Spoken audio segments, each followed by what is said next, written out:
But the first question I want to ask you is, why last week did the British government vote on a ceasefire, or vote on whether or not there should be a ceasefire in Gaza? Gaza being a small Middle Eastern, I'm calling it a state, I'm not even sure if it is a state, Nick, so you might have to correct me. A small Middle Eastern state that has no relevance to Great Britain. Why was the British government voting on that? Now, I suppose the reason I'm asking this question, I genuinely believe, even if they'd voted on a ceasefire and it'd been voted in the majority that Israel and Palestine don't give a damn. Don't give a damn, and will be totally disinterested in that. And I kind of understand the Israeli psyche. I know a few Israelis, and they have a very, very strong, determined view on their state and protecting that state at all costs. So much to the effect, I remember once an Israeli guy saying to me, if Palestine or this happens, we'll just drop a nuclear bomb on them. That's the way they think. They have a very tight view of their country and protecting their country and things like that. So whatever we said, they would completely ignore anyway. So why were we voting on Right, first thing is, do you remember what America did after 9/11? Yes, they created the Homeland Security and... I meant more than that. Oh, sorry. They invaded Iraq. Afghanistan and Iraq. Stayed in Afghanistan for 20 years, killed hundreds of thousands, went into Iraq, created a civil war, created ISIS, and no exaggeration, millions died. All because just over 3,000 Americans died on 9/11. Did anyone say, oh, you overreacted? You should only kill 3,000 people in Iraq or Afghanistan because you only lost 3,000 people yourself? A lot of hypocrisy here. So why did we have a vote in Parliament? Two reasons. The first reason is what you just said then. Would anybody listen to the UK government that we've just voted down for a ceasefire? We've got little councils all over the country voting for ceasefires. And again, it's virtue signalling. And it's because I need to be on the side of the good people. And in our society at the moment, we have oppressors and we have the oppressed. And Israel has been deemed the oppressor because they're more powerful, and the Palestinians have been deemed the oppressed. So I need to be on the side of the oppressed. During the Second World War, if we had the capability to drop a bomb on Berlin and wipe it off the face of the earth and kill so many million people, I'd have pressed the button. I ain't got a problem. So when you're at war, you kill as many of your enemy as possible. And that's what Israel's trying to do now. Why was this brought to Parliament? It was brought to Parliament, in my view, as a trap for Labour. So the SNP put this forward. And the SNP knew the way they worded it, a lot of Labour MPs couldn't vote for it. So the SNP was setting Labour up as a trap. So their MPs a lot of them wouldn't vote for it, which would upset the Muslim bloc vote and cause them issues, because the SNP know they're going to be wiped out in the next election. So this is a political ploy to get more votes for the SNP, or destroy voting for Labour. Yeah, exactly. So that's what happened there. So then Keir Starmer saw the trap, because he's not an idiot, saw what was going on and realised we need to put an amendment to that. If we put an amendment to it about release the hostages, two-state solution, that means my guys can vote for it then. Still call for a ceasefire, but with those two things added, my party can vote for that. And why would that allow the members of the party to vote for them? Because that was included in the SNP bill. Yeah. So one of the criticisms at the moment for people who are shouting Free Palestine is, but you're not shouting for the hostages to be released. Oh, I see. People who were kidnapped.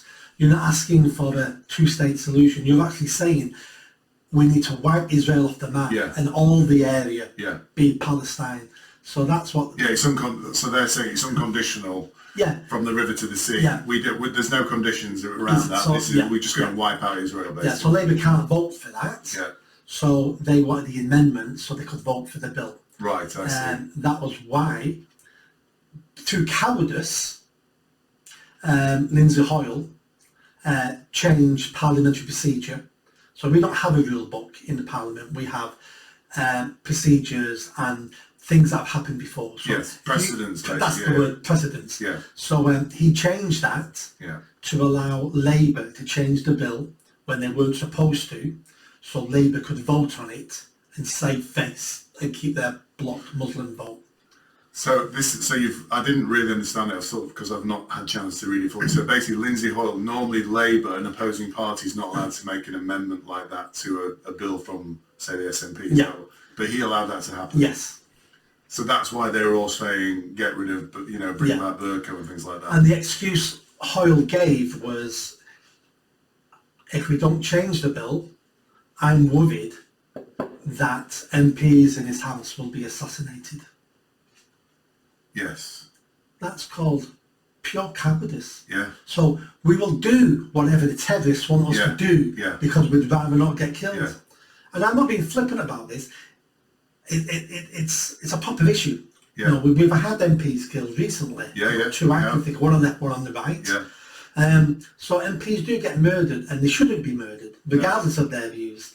But if we allow terrorists to dictate what Parliament does, that's only going to create more terrorism and more pressure put on Parliament.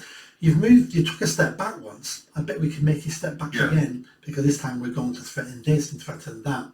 And as an MP, if you're not prepared to put your life on the line for your country, then resign.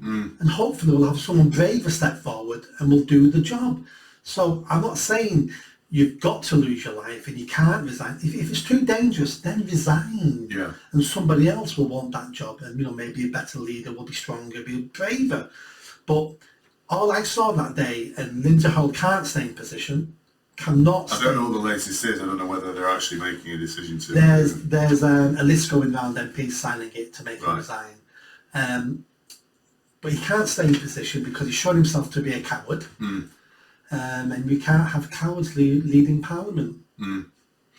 And so, basically what you're saying is, there's a number of things to unpack there, but what you're saying is, by Hoyle saying this, it's basically giving in to terrorism. Yes. It's effectively acknowledging terrorism, and because I think there's always been a thing in the British government, we don't negotiate with terrorists. I think it's kind of an unwritten rule there, but that isn't it? We are accepting there's a terrorist threat, we're acknowledging it, and we're actually taking steps to try and mitigate it, which means it gives them the power and that side of it. But what you're actually saying is, the Gaza thing has nothing to do with you and I and our day-to-day lives in England.